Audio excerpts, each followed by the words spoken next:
Hey, everybody, welcome back to Contest Prep University. Joe Klemczewski, Adam Atkinson, episode 4 in our series on the 5 worst things you could do on contest day.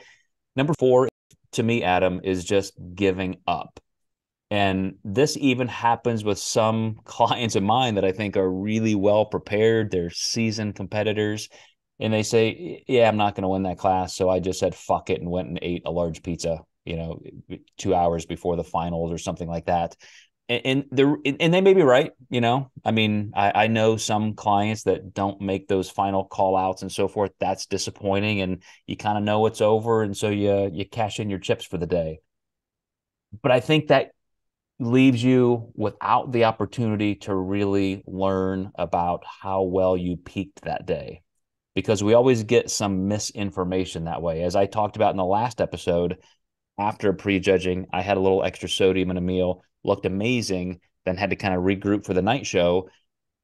If you think, oh, wow, that's the thing to do, like Wade Boggs, I went 4 for 4 in a ball game. Oh, I ate chicken, and so now I'm going to eat fried chicken every game the rest of my major league career.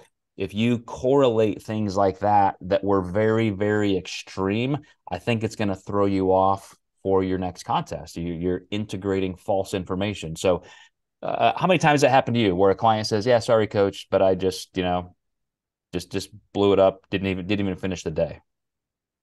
I had it happen with a client who was second in her class, and the girl who won decided to do a back handspring, and she broke both of her ankles. So my client, by default, ended up winning the class for the night show and lost the overall because she went out and ate like an asshole. I can't blame her. The girl who beat her was definitely way better. It was for sure a second place, but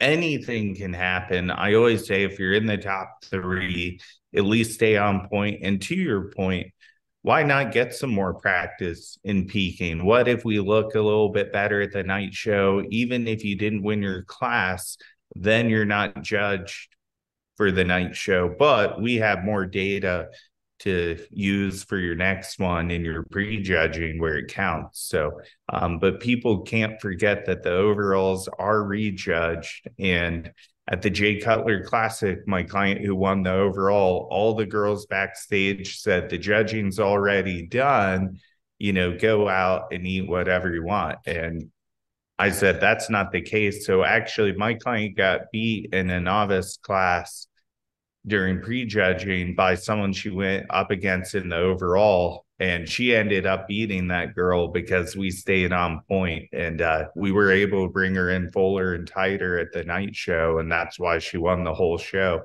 And it was very unexpected, but the judges could see the difference. The audience was very confused, but once people asked me like what made that change, well, sodium and water were huge drivers in her success that day. What a great example. You're coming up with some perfect examples. Not going to happen to everybody, especially since a lot of contests are now live judging and you don't have half a day until the finals. But some contests you're competing the next day. There are kind of a Friday evening, Saturday show, things like that. But anyway, I think this is it's just paramount for your learning, and you re-emphasize that. So I think you're right on point. Let's scoot on to our 5th episode. You guys who are watching and listening, appreciate that as always. Drop in anything that we're missing from your perspective, and we'll try and double back and integrate that. But we'll see you next time in episode 5 for a conclusion on the 5 worst things you can do on contest day.